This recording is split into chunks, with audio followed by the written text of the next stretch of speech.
tous. Bon, aujourd'hui, on prépare et on sème les betteraves sucrières. Alors pour ça, je suis avec le TM, le 175, jumelé. Derrière moi, le Vibro, RAW en 6 mètres, Crosskill et Crosskillette. Bon, alors là, je ne suis pas dans une parcelle chez moi, car depuis cette année, on en avait parlé l'année dernière avec mon cousin. On s'est mis ensemble pour semer les betteraves. Donc là, vous verrez, donc là, je suis chez lui, dans sa parcelle. Bon, elle fait un peu plus de 20 hectares, elle fait 22 hectares, étant donné qu'il y a une pointe dans son champ. Donc là, je suis chez lui. Lui, vous le verrez après, je ferai quelques vues de drone. Parce que là, en gros, la vidéo va être en deux parties. Première partie où c'est que je vais faire le travail du sol chez lui. Lui, il sème. Et après, inversement, chez moi, je sèmerai avec mon tracteur. Et lui, il viendra préparer. Donc là, je vais vous montrer un peu le rendu que ça fait. Voilà, bon. Alors, comme vous pouvez le voir, bon, la terre elle est vraiment frais. Il y a encore pas mal de résidus de culture, mais bon, ça c'est normal car il l'a faite en technique simplifiée. Alors, il n'a pas labouré, il a passé un coup de déchômeur profond dans deux sens. Ensuite il a repassé un coup de vibro, donc celui-ci, Crosskill, et puis là moi j'affine derrière avec les Crosskillettes. Donc là, derrière le vibro, là je descends à peu près 15 cm, 15-16 cm. Franchement, ça fait du bon boulot. Donc, vous voyez, derrière, le rendu que ça peut donner. Franchement, c'est impeccable. Bon, du coup, on va continuer un peu comme ça. Je vais vous faire quelques vues donc en drone du travail que je peux faire. Mon cousin aussi. Donc, de toute façon, je ne vais pas vous réexpliquer comment fonctionne le vibro, hein. J'ai déjà fait une vidéo dessus quand je semais l'orge. Donc si vous voulez voir, en gros c'est le même principe, sauf que là on a juste rajouté un jeu de Crosskillette derrière pour vraiment réaffiner encore bien la terre. Bon allez, bon, je reprends, je vais vous faire quelques vues de drone et puis je vous retrouve après.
commencé à semer aux alentours des 10h, parce qu'il avait un problème de GPS.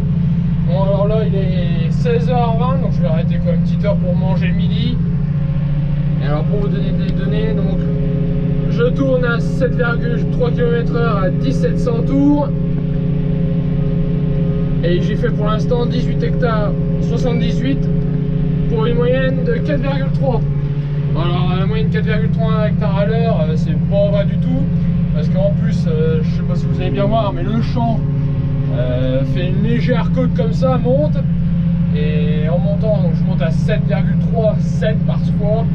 Et en descendant, je roule un peu plus vite. Alors pour deux raisons. Donc la première, comme je vous disais, le champ monte un peu, donc ça grimpe un petit peu. Et la deuxième, c'est les types de dents qui équipent le vibro à mon cousin.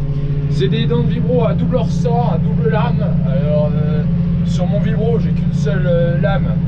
Donc la dent elle s'efface, donc c'est-à-dire qu'elle se lève facilement sans pour s'effacer, pour pas laisser les marques dedans. Alors que celle-ci, avec les deux lames, elles sont plus dures à faire relever. Donc elle reste bien piochée dans la terre. Donc ça lui tire sur les poneys. Ils ont de quoi gratter. Mais bon, ça se fait plutôt pas mal. Bon alors là, je suis en train de finir. Donc je suis arrivé dans les pointes. Mon cousin est là-bas en train de semer, donc j'ai quelques tours d'avance. Lui il sème à peu près 5,5-6 à l'heure qu'il m'a dit. Normalement il faudrait que je roule deux fois plus vite. Normalement celui qui prépare roule 2 fois plus vite que celui qui sème. Mais bon, on a eu quelques petits soucis, notamment avec une roue. Moi j'ai le tracteur, il peine des fois à monter. Mais ça va se faire tranquillement. Donc là je vais finir de faire les grandes longueurs, attendre que mon cousin ait fini aussi les grandes longueurs. Et ensuite je ferai les fourrières, donc avec un autre ensemble. Je vais la défoncer donc avec le TN et le vibro. Et puis ensuite je passerai avec mon 85-60, avec sa rotative et les cross-skelettes portés pour pouvoir finaliser les fourrières. Étant donné qu'en bas on a les maisons et avec tout l'attirail derrière pour tourner, c'est une galère. Ça se fait, mais c'est mon cousin qui a proposé ça et franchement c'est une bonne idée. Donc je vous retrouve tout à l'heure pour vous montrer un peu ça. Et ensuite je retrouve donc chez moi, où c'est que j'inverserai, où c'est que là ça sera mon cousin qui préparera et moi qui sèmerai avec mon tracteur et le même semoir. Bon allez, je vous retrouve juste après. Voilà, j'ai changé de tracteur, comme vous pouvez le voir. Le TM là-bas il est dételé.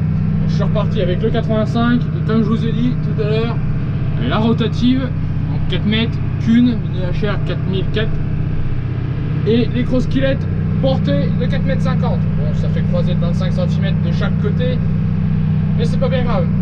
Donc c'est pour ça, je vous ai dit, donc comme vous pouvez le voir à côté, j'ai défoncé donc au vibroculteur de façon à pouvoir faire de la terre. Et là, je passe donc la rotative pour pouvoir affiner, étant donné que tourner avec les cross-skis, les cross-skelettes avec les maisons ici et le talus là, c'est quasiment, c'est faisable, mais c'est sacrément emmerdant. Donc c'est pour ça, mon cousin il a eu une très bonne idée, la rotative, et franchement, je vous montrerai après, ça fait de l'excellent boulot.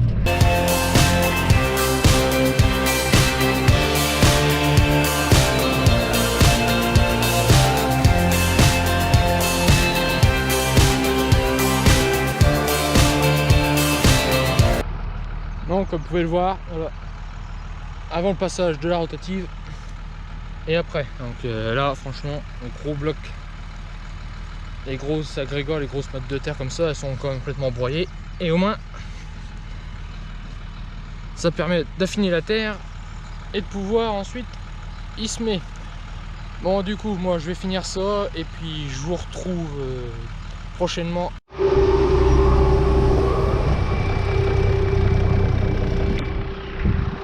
Bon voilà, on se retrouve donc du coup avec le 8340 comme vous pouvez voir derrière moi, en roue étroite jumelée à l'arrière, et puis le semoir ne dégougisse, donc toujours le même, le planteur 2. J'ai commencé à semer les betteraves ce matin, pour faire les premiers tours de roue, les réglages et tout ça. Bon, ça va pas trop mal, la terre elle est bien préparée et tout. Ouais. Bon, même s'il sèche un peu vite et tout ça, il y a encore un peu de la fraîcheur en dessous. Et puis vous voyez, ça a beau avoir été labouré, on retrouve quand même des vers de terre. Bon, alors là, vous pouvez voir, donc j'ai déjà commencé. J'ai fait un premier passage de pulvérisateur. Là, je vais quasiment attaquer bientôt le deuxième. Bon, je peux pas vous parler trop en cabine parce que avec le bruit de la turbine à dépression, vous entendrez rien du tout. Donc même là, je me suis un peu écarté parce que sinon, c'est affreux. Bon, on va essayer de chercher un peu des graines, voir.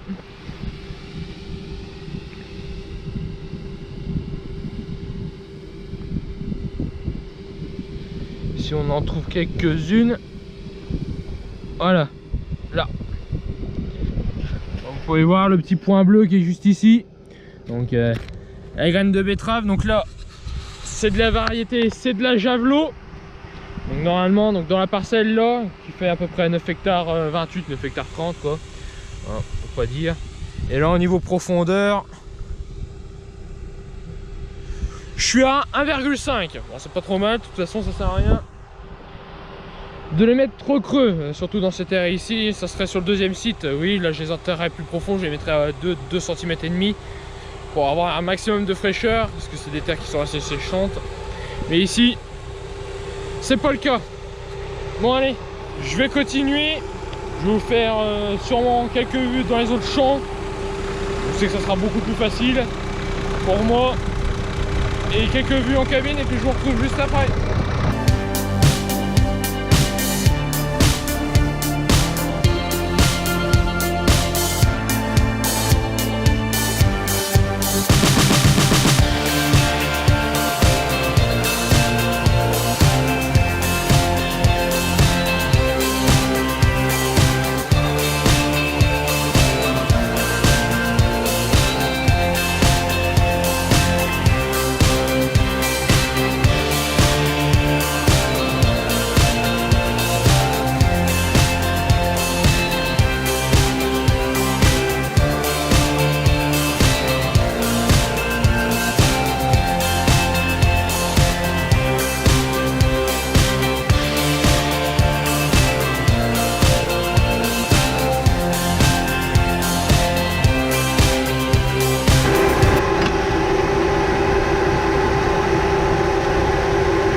Pour pouvoir vous expliquer. Donc ce que je viens de faire, c'est que je viens de débrayer donc des 12 éléments. Donc comme vous pouvez le voir, celui-ci et son frère opposé ici. Alors pourquoi je les débraille? Tout simplement pour 2 raisons. La première, étant donné que je sème en grosse roue, comme vous avez pu voir sur le pulvérisateur, que mes pneus sont assez larges, si je ferme pas de rayon, je écraserai, d'une part j'écraserai des betteraves, donc ça ferait de la perte au niveau des rendements, parce qu'à la fin ça fera des toutes petites betteraves, et une fois arrachées et montées dans la benne, ça fera du déchet, donc des impuretés pour la sucrerie. Et 2, ça permet de faire des économies de semences, parce qu'on avec mon père on s'était amusé à calculer une fois, justement dans le champ où c'est que vous avez pu voir la vidéo d'où c'est que je semais l'orge de printemps, donc qui se trouve tout là-haut. On avait compté, on économisait 40 arts de semences. Au prix des semences de betterave, c'est pas négligeable. Bon, et puis vous pouvez voir, donc je ferme les rangs en décalé par rapport au milieu du tracteur. Vous voyez, les roues du tracteur sont ici. Et je ferme celui-là. Étant donné que je traite en 28 mètres, et que le semoir, c'est pas du tout un multiple 5,40 m, c'est pas du tout dans la table de 28. Je décale, donc en gros je traite qu'en 27 mètres. Je fais un jet à chaque bout. Ouais, je le ferme pas, comme ça permet de bien recouvrir la totalité.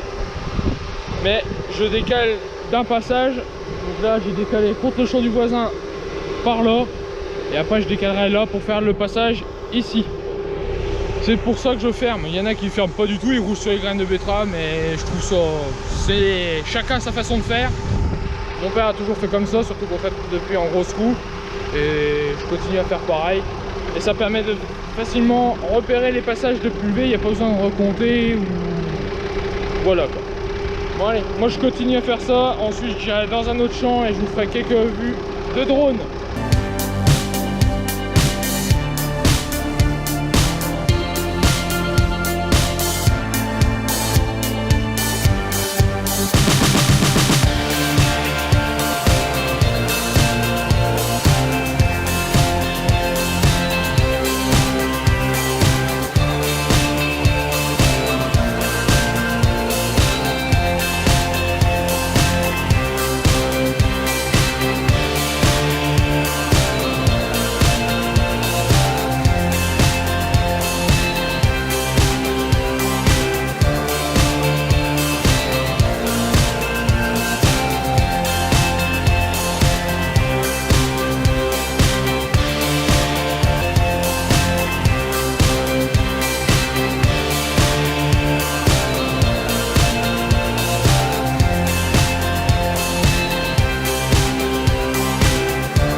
Bon, comme vous pouvez voir derrière moi, j'ai rajouté devant un tasse à vent donc, que j'avais avec un ancien agriculteur que j'ai pu récupérer de façon à pouvoir retasser encore un peu plus le travail déjà et puis raffiner aussi le travail derrière les cross-killettes, le Vibro cross-killette.